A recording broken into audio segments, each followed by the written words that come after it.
Bonjour Sandrine Sana Chaillet-Denéré, c'est bon, je l'ai tout dit. Bonjour. Alors, est-ce que tu pourrais te présenter un petit peu, puisque nous allons parler et littérature et politique en même temps, politique de la Terre, mais d'abord peut-être que ce serait bien que tu te présentes. À quel titre tu présentes ce livre, cet ouvrage? Eh bien, écoute, je suis professeure de droit à l'Université de la Polynésie française. Je suis professeure de droit privé et c'est dans le cadre de mes recherches que j'ai été amenée à travailler sur cette question particulièrement importante pour la Polynésie, qui est la terre. Et donc, voilà, je le fais en tant que juriste, professeur de droit. Donc, ça n'est pas toi qui as écrit tout le livre, loin de là. Pas du tout. C'est, tu as récupéré tous les écrits qui ont eu lieu. En fait, si tu veux, Un oui, colloque. j'ai assuré la direction scientifique du colloque. Donc, c'est moi qui ai imaginé qu'on pouvait travailler là-dessus et qui ai réalisé le programme de ce colloque. J'ai donc sollicité bien évidemment des juristes, mais aussi des sociologues, des historiens, des professeurs d'anthropologie, de droit comparé, donc tout un panel de personnes et pas uniquement des universitaires qui sont venus en septembre 2021 parler de ces questions-là à l'université. Et le livre est issu des communications qui ont été faites à ce moment-là. Et si tu peux me permettre de juste de préciser un petit point à ce sujet, c'est que lorsqu'on a fait le colloque et on avait déjà envisagé la publication d'un ouvrage à l'issue de cet événement, on avait compris qu'il était important, en tout cas c'est ce qui était ressorti des échanges avec le public, qu'une partie des questions qui étaient abordées soient écrites en tahitien. Et donc on a dans l'ouvrage les résumés de toutes les interventions, toutes les communications qui ont été traduites en tahitien par les étudiants de l'université qui sont dans la filière de langue tahitienne avec leurs professeurs bien sûr. Ça a été un gros travail très important. Voilà, donc le livre n'a pas été écrit par moi, il a été écrit par moi et d'autres universitaires. Et avec cette spécificité il a un résumé en langue tahitienne des communications. Alors, est-ce que tu peux rappeler le titre? Oui, c'est la terre en Polynésie, la propriété foncière à l'épreuve des liens de parenté. Je peux même te le montrer si tu veux.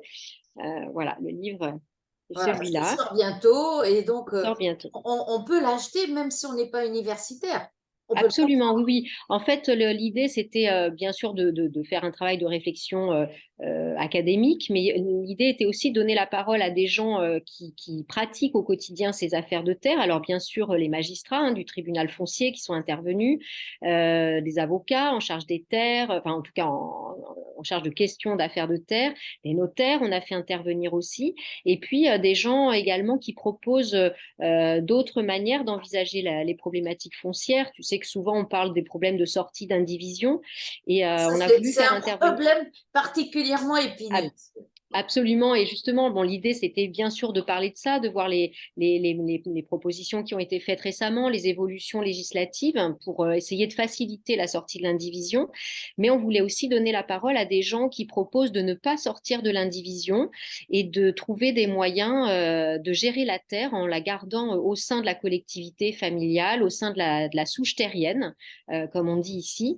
Et donc, ce colloque avait été l'occasion de donner la parole aussi à des gens qui prônent cette manière de gérer la question foncière. Et on retrouve leur intervention également dans le livre. Parce que qui participait à ce colloque? Est-ce qu'il n'y avait que des invités extérieurs à la Polynésie ou il y avait aussi des gens du cru?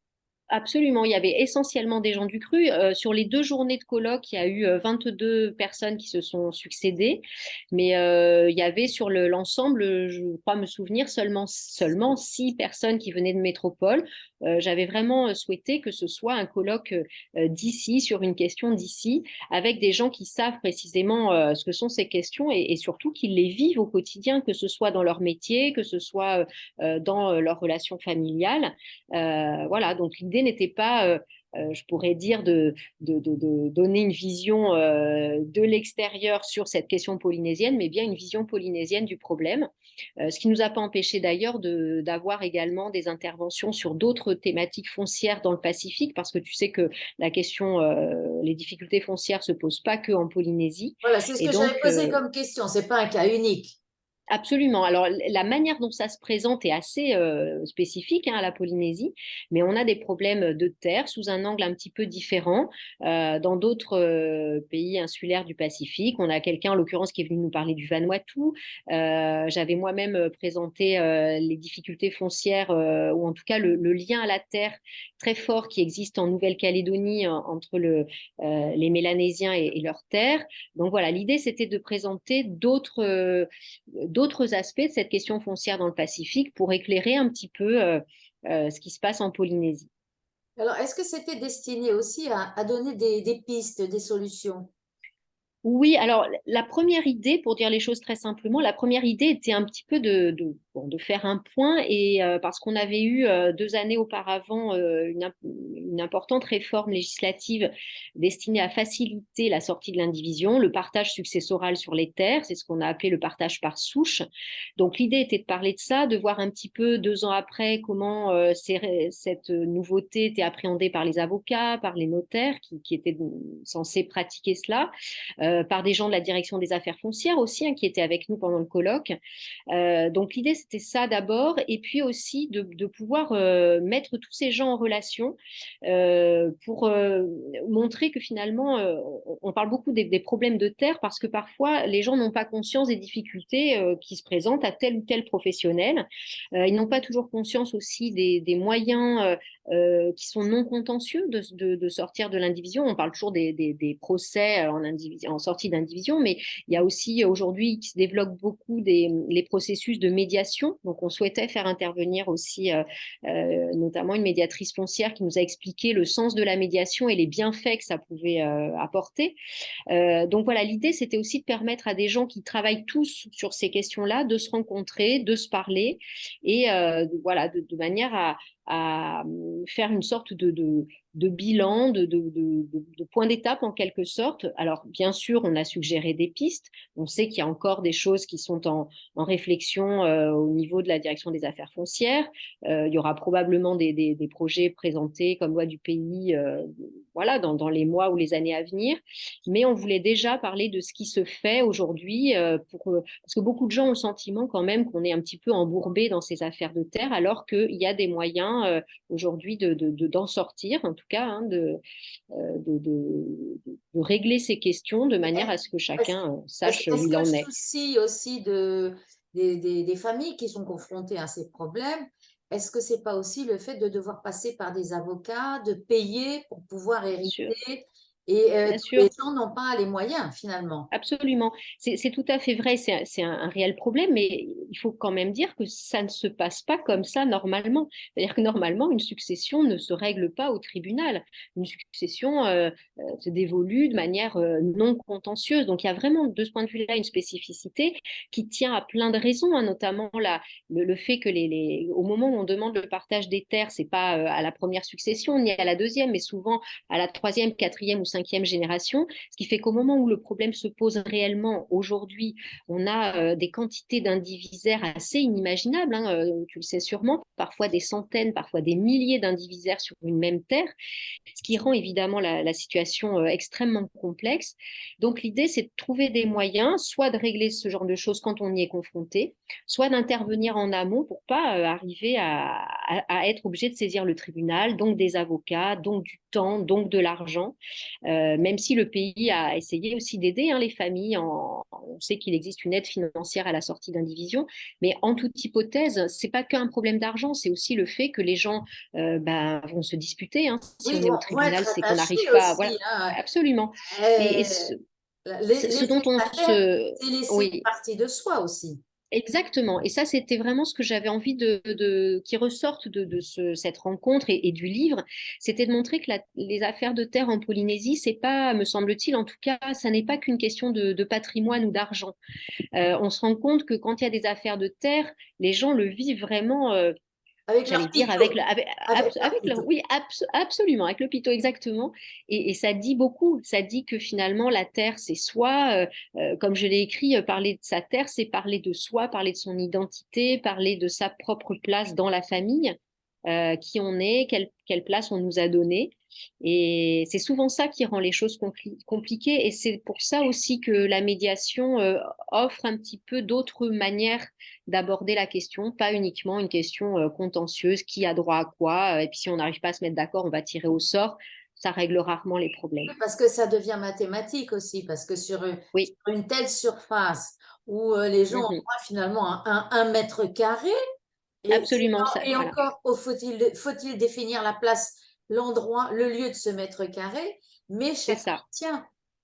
Absolument. Et justement, c'est ça qui était intéressant en écoutant les gens qui prônent une autre manière de sortir de ces problèmes-là, de dire que finalement, sortir de l'indivision, c'est parfois récupérer très, très peu, alors que quand on reste dans une approche collective de la gestion de la Terre, on a une Terre plus grande qu'on peut probablement faire fructifier, enrichir davantage, sur laquelle, à propos de laquelle on peut avoir des projets de développement beaucoup plus intéressants que si on récupère chacun 15 mètres carrés, comme tu le disais.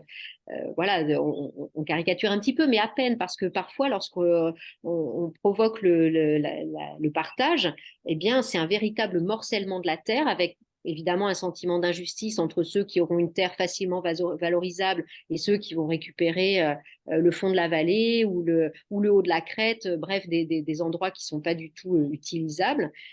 Donc, il y a d'autres moyens aussi de raisonner sur ces questions et d'aborder ces problèmes de partage ou peut-être de non-partage.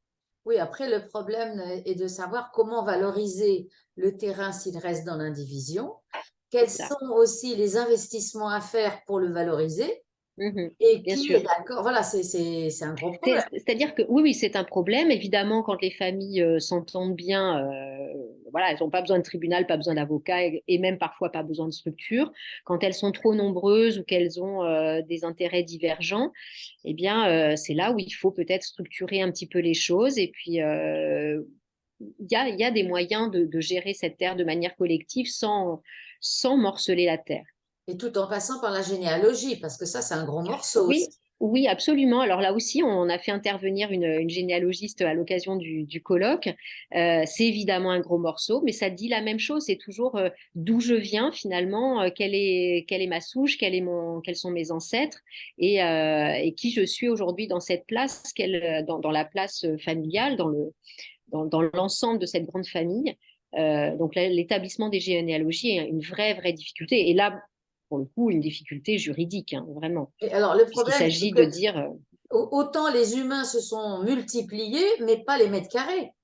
Donc, et aussi, non, ça, absolument. C'est c'est, tout à fait vrai. Et on sait aussi que les enjeux sont aujourd'hui accrus par le fait que certaines terres ont pris une valeur très importante. Donc, ça aiguise les appétits, hein. Il faut aussi dire les choses telles qu'elles sont. sûr. Donc, des gens qui ne pensaient pas à demander leur part il y a encore 50 ou 30 ans ou 10 ans, aujourd'hui se disent que finalement, ils auraient peut-être intérêt pour eux-mêmes de demander le partage. Sauf que parfois, le nombre d'années qu'ils vont y passer n'est pas, comment dire, le bilan coût-avantage n'est pas forcément pertinent. Voilà. Et donc, alors, on trouve quelques pistes sur cet ouvrage, hein. C'est donc La Terre en Mhm. Polynésie. Et Oui. est-ce que tu as certains intervenants dont tu voudrais parler plus particulièrement? Écoute, ce que je veux, bon, les personnes qui m'ont fait l'amitié, le plaisir de participer à ce livre ont toutes été très enthousiastes hein, autour de ce projet. Ce que je veux peut-être dire plus tôt, c'est que encore une fois, ça n'est pas un livre de droit ou pas uniquement de droit. Il y a des interventions vraiment juridiques hein, de la part des universitaires, des magistrats aussi, mais il y a également des choses beaucoup plus historiques. Des explications sur pourquoi on est arrivé à une situation aussi complexe, qui explique un petit peu le télescopage qui s'est produit entre l'arrivée du Code civil, l'imposition de la mentalité métropolitaine, d'un lien à la terre en termes de propriété individuelle, et une tradition polynésienne qui n'était pas du tout dans cette perspective-là. Donc il y a bien eu un choc, hein, à un moment, un choc de normes culturelles, le droit métropolitain et les traditions polynésiennes. Donc on explique ça aussi dans l'ouvrage, c'est assez intéressant. Et puis l'ouvrage débute par les propos qui ont été transcrits de Flora de Vatine, qui nous avait expliqué à quel point l'attachement des Polynésiens à la terre se révélait aussi dans les chants, dans les légendes, dans les poèmes, dans le nom des terres. Donc c'était pas du tout une intervention juridique, mais pourtant tout C'est à fait intéressante. Et, très poétique dans ce bien que j'en sûr, ai lu. absolument. Absolument, elle a fait à sa manière, hein, je lui suis très reconnaissante d'avoir accepté ça. Elle a compris que c'était voilà un moment universitaire, mais qui était très ouvert à autre chose que le droit. Et elle a estimé que voilà, ça valait le coup de s'investir là-dedans. Et elle l'a fait avec beaucoup de chaleur. Et j'ai trouvé moi aussi très poétique. Ah oui, moi c'est pour ça que je voulais savoir si et donc c'est Oui, aussi en bilingue. son texte ouvre l'ouvrage, voilà, qui va être maintenant vendu en librairie. Bien, ben écoute, je te remercie Sandrine. J'en ai appris, Avec plaisir. j'en Eh ai ben, j'en suis appris. ravie. Et je pense Merci. que les lecteurs aussi pourront se pencher avec délice parce que il y a de bons passages très intéressants et c'est à la portée de tous les cerveaux. J'ai tout compris. Oui. Eh ben, j'en suis ravie et merci de m'avoir accordé ce temps pour présenter ce livre. Je t'en prie Sandrine, merci. Merci à toi. Au revoir.